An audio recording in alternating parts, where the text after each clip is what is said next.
Hello MotoGP fans, welcome back to ZNGP Today. In a challenging opening round of the 2025 MotoGP season at the Thai Grand Prix, Ducati's general manager Gigi Dall'Igna has come out in strong support of team leader Pecco Bagnaia. Despite bagging two third-place finishes in both the sprint and the main race, a performance he insists isn't reflective of his true capabilities, Bagnaia is set to bounce back, with Ducati pledging every ounce of support to help him reclaim his winning form. Jorge Martin has offered a glimpse into his recovery following hand surgery, sharing an image of his post-operative hand. The MotoGP star, sidelined by an injury sustained just days before the season opening round in Thailand, now faces an uncertain path back to the track. Rins has delivered a blunt assessment of Yamaha's 2025 MotoGP machine following a disappointing debut at the Thai Grand Prix in Buram. Despite a strong preseason that raised hopes, the Yamaha squad's performance at the opening round fell short, with Rins describing the progress made as a very low step compared to last year. In a landmark change for KTM, former CEO Stefan Pirer has stepped down from the executive board after more than 3 decades at the helm. The decision comes as KTM's restructuring plan, aimed at addressing over €2 billion in debt, gains traction, setting the stage for a challenging but necessary transformation within the company. Don't forget to click subscribe button and the bell icon for MotoGP news update.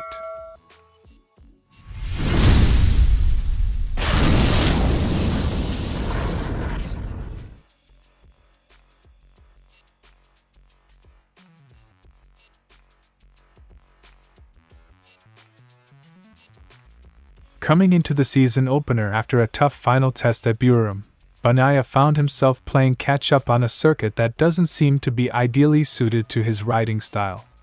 Struggling to get into the rhythm of the race, the double world champion managed only third place in both the sprint and the Grand Prix, finishing a mere 2.398 seconds behind the race winner, Marquez.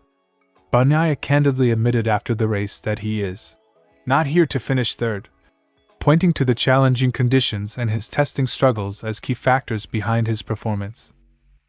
"I'm not here just to finish third.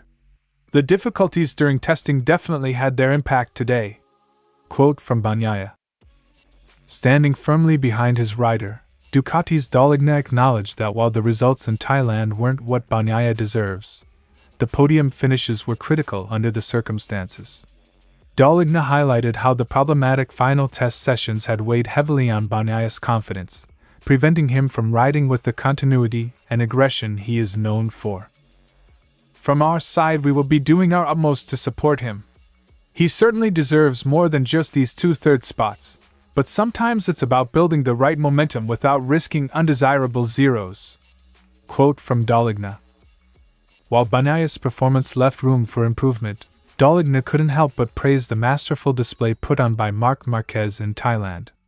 The Spanish rider's race was marked by pure talent and extreme skill, as he not only secured pole position, but also dominated the sprint and main race, including recording the fastest lap.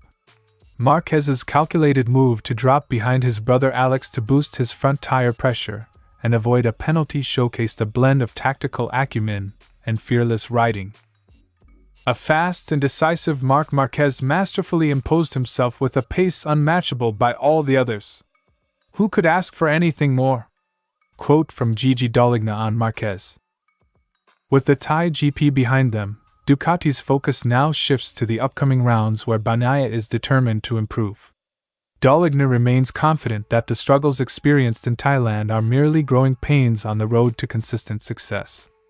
By addressing the issues from testing and gradually fine-tuning the bike setup, Bagnaia is expected to be a regular contender for race wins as the season progresses.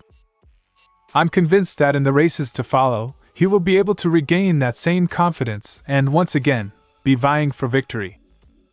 As the 2025 season unfolds, Ducati's commitment to supporting Pecco Bagnaia is clearer than ever. Despite a challenging start at the Thai GP, the team remains confident that with further refinement and focus, Bagnaia will soon rediscover his winning form.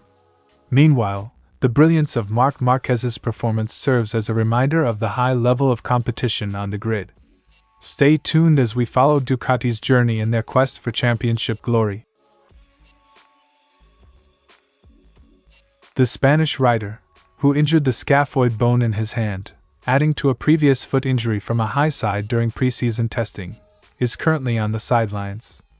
Martin's brief social media update, simply stating, "Work in progress," along with a note of thanks for the support, has left fans both hopeful and concerned about his return. However, his team, Aprilia, has already ruled him out of the second round in Argentina scheduled for March 14th to 16th. Work in progress. Thanks for the support. Can't wait to be back. Quote from Jorge Martin. Aprilia's CEO Massimo Rivola confirmed that according to Dr. Mir, the surgery went well. Despite this positive note, Rivola cautioned that it is too early to set a definitive return date for Martin. "We are positive, but at the moment we don't even have to think about when he will be back," Rivola stated.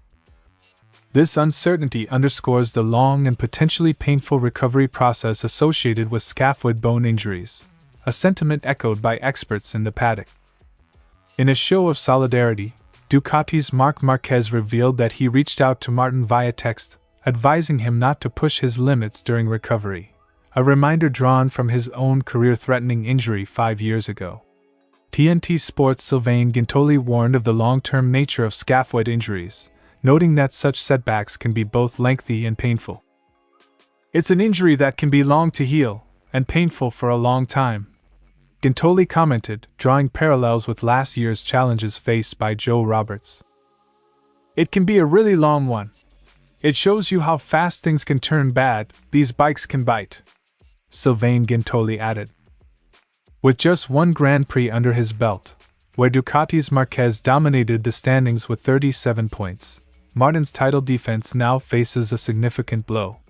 The loss of his participation in at least 2 rounds, and possibly the upcoming Texas round on March 29th to 31st, raises concerns about his ability to mount a serious challenge this season. Moreover, any eventual return will come without the benefit of a full preseason, forcing Martin to quickly adapt to his Aprilia setup. Jorge Martin's road to recovery is set to be a challenging one. While the surgery appears to have been successful, the uncertainty of his comeback casts a shadow over his championship defense. As he embarks on what could be a long rehabilitation period, all eyes will remain on his progress, and on how his absence might shift the dynamics of the 2025 MotoGP season. Stay tuned for further updates on Martin's condition and the evolving championship battle. Yamaha emerged from preseason testing as one of the season's surprise packages, generating optimism among fans and riders alike. However, the excitement did not carry over to race day in Buram. While teammates showed varying degrees of resilience, Pramac Jack Miller qualified a commendable 4th but dropped to 11th due to a loose fairing, and Fabio Quartararo faded from 10th to 15th because of grip issues. The factory Yamaha effort struggled significantly. Alex Rins, who ultimately finished 17th without scoring points, was left to evaluate the gap between testing potential and on-track performance. Looking at the performance, honestly compared to yesterday we did a step forward, a small step forward. But for sure I was at 100% every lap. So the last 4 laps, in corner 4, I lost the front completely and from that point to the end of the race it was a mess to manage." Quote from Alex Rins. The persistent issue for the Yamaha team has been the lack of traction on the M1, a problem that has plagued the bike over the past few years.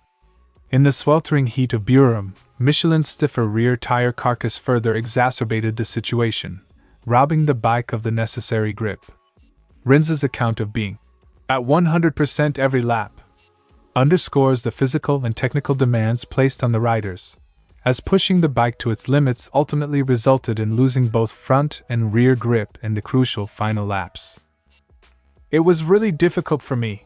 I was losing the front, the rear. A consequence of going 100% every lap. For sure this is not the result the Yamaha riders want to finish in."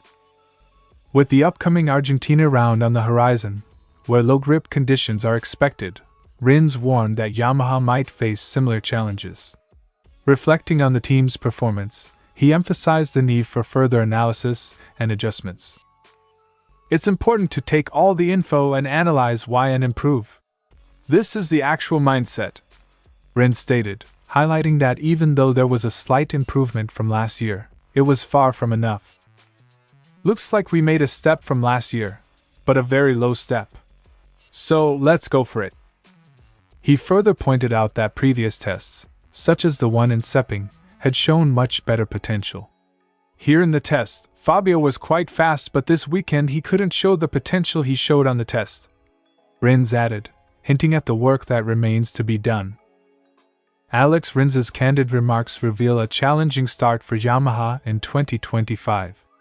With the gap between preseason promise and race day performance still wide, the Yamaha team faces an uphill battle, especially in the low-grip conditions anticipated in Argentina. As the team regroups and refines its setup, all eyes will be on their ability to turn testing improvements into consistent race results. Stay tuned as Yamaha continues to search for the performance leap that will bring them back to the front of the grid. Stefan Pierer, who founded the Pierer Mobility Group in 1987 and joined KTM's management board in 1992, has long been the face of the brand's success. Although he handed over CEO duties to Gottfried Neumeister earlier this year, Pierer continued as co-CEO during the critical period of restructuring. Now, at 68, he has resigned from KTM's board entirely, choosing instead to remain active in his own company. I wish Gottfried Neumeister all the best from the bottom of my heart. In him I have found the perfect successor, and I am firmly convinced that he will lead the company successfully into the future. Quote from Stefan Pierer. The timing of Pierer's departure is closely linked to KTM's recent restructuring developments. Last week, KTM's plan to repay creditors 30% of its enormous debt was approved by Austrian courts. With a repayment deadline of €548 million by May 23 and pledges of up to €900 million in investments, the company is taking significant steps to stabilize its finances. Meanwhile, production is slated to resume in mid-March following a €50 million loan from Bajaj Auto, which holds a 49% stake in KTM. With Pierer's exit, Gottfried Neumeister is set to lead KTM into a new chapter. Neumeister expressed his gratitude, emphasizing the honor of continuing Pierer's legacy and forging new ground with the team. Additionally, KTM has bolstered its board by appointing Verena Schnegelberger-Grossman, head of its legal department, ensuring that experienced leadership remains at the forefront during these turbulent times. I would like to thank Stefan Pierer for his trust in allowing me to continue his life's work. I see it as an honor and an obligation to continue the history of KTM and to break new ground together with our great employees. Quote from Gottfried Neumeister. Beyond the boardroom, KTM faces challenges on the track. The manufacturer's MotoGP project has been under scrutiny following a rocky start to the 2025 season, with incidents such as Pedro Acosta's crash in Thailand and Brad Binder lagging significantly behind the leaders. While rumors of a potential withdrawal surfaced last December, these have since quieted as the company focuses on its financial turnaround.